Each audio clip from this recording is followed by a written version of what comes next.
कलयुग के प्राणियों की क्षमता को देखते हुए आदि कवि वाल्मीकि जी ही गोस्वामी तुलसीदास जी के रूप में कलयुग में अवतार लिया, जिसके संबंध में श्री ब्रह्मा जी के अवतार नाभा जी ने भक्तमाल ग्रंथ में तुलसीदास जी का परिचय देते हुए लिखा है कि कलि कुटिल जीव निस्तार हेतु वाल्मीकि तुलसी भयो।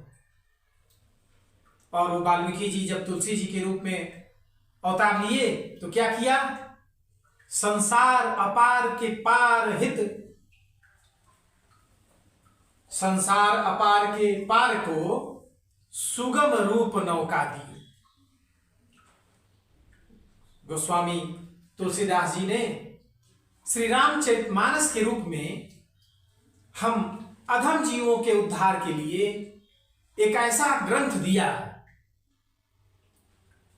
जिस एक ग्रंथ के सही अवलोकन से हम नाना पुराणों के अध्ययन का निचोड़ प्राप्त कर सकते हैं।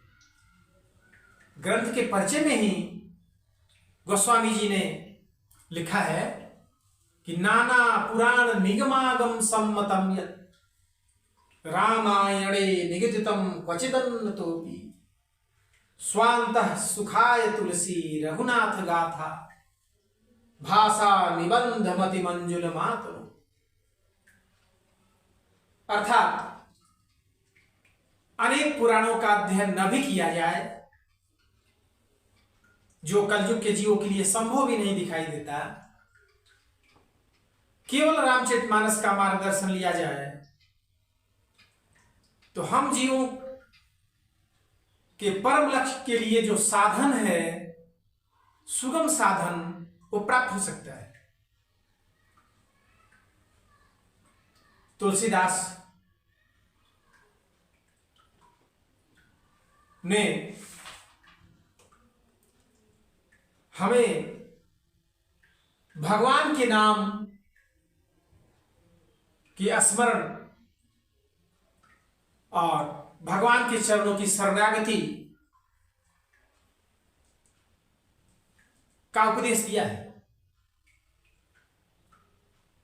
अंत समय में जब श्री गोस्वामी जी का अंतिम समय था, तब भक्तों ने उनसे अपने हित के लिए अंतिम उपदेश की याचना की।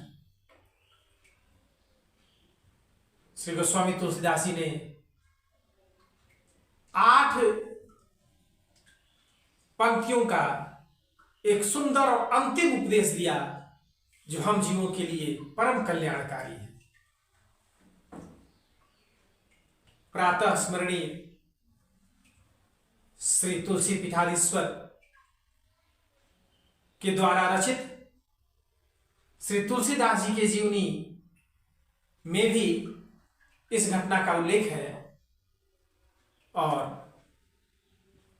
तुलसीदास ने अंतिम उपदेश के रूप में जो हमें बताया, उसकी लाइनें जीव के परम कल्याण के लिए अति आवश्यक है।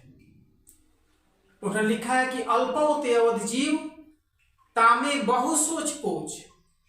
एक तो जीवन इतना छोटा जिसकी कोई गारंटी नहीं, अगला सांस जो बाहर निकला है वो हम ले पाएंगे कि नहीं, और इसमें भी नाना प्रकार की चिंता,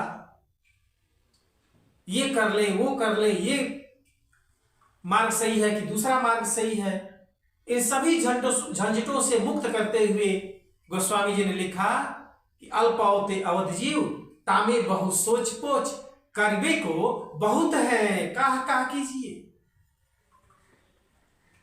पार ना पुराना हूं को वेद हूं को अंत ना है,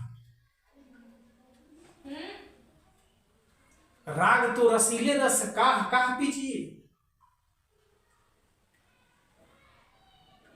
इसलिए बहुत जगह दिमाग लगाने से बेहतर यह है कि उन्होंने अंत में लिखा कि लाखन में एक बात तुलसी बताई जात, जन्म जो सुधारा चाहो तो राम नाम लीजिए। अन्यान्य जीवों की उत्पत्ति भले ही किसी और काम के लिए हुआ हो, लेकिन हम मनुष्यों का जो जीवन है वो केवल और केवल अपने उद्धार के लिए है। हमारा जीवन भोग विलास या अन्य अन्य कर्मों के लिए नहीं है,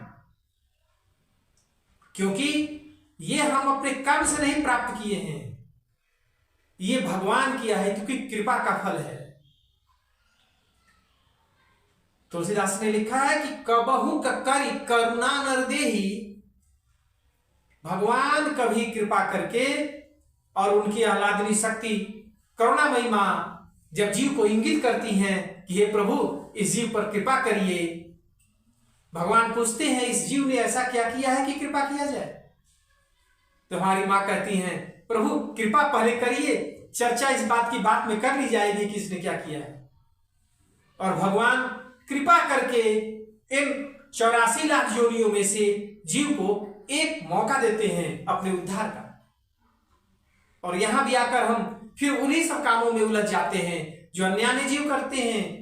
चिड़िया जीव जंतु भी अपना घोंसला बनाते हैं, हम भी अपना घोंसला बनाने के चक्कर में पड़ जाते हैं। वो भी अपना भोजन करते हैं, अपने बच्चों का भोजन लाते हैं, हम भी अपना भोजन करते हैं और बच्चों के। ये जीवन केवल इसीलिए नहीं है। मनुष्य का जीवन पाके जिसने अपनी गति का सुधार नहीं कर लिया, अपने उद्धार का उपाय नहीं कर लिया, अपनी भगवान के स्मरण के फल स्वरूप भगवान की कृपा को प्राप्त नहीं कर लिया, उस मनुष्य का जीवन निरर्थक ही है।